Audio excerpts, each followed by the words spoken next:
மகா கந்தசஷ்டி விரதம் அப்படிங்கிறது என்னன்னு தெரிஞ்சுக்கோங்க. நான் சுருக்கமாக சொல்கிறேன்.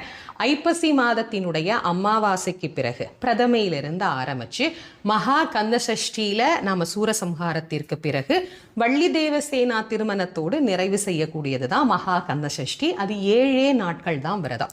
இந்த 21 நாள் 48 நாள் இதெல்லாம் நம்ம வேறு வேறு விஷயங்களுக்காக வழிபாடு செய்கிறது.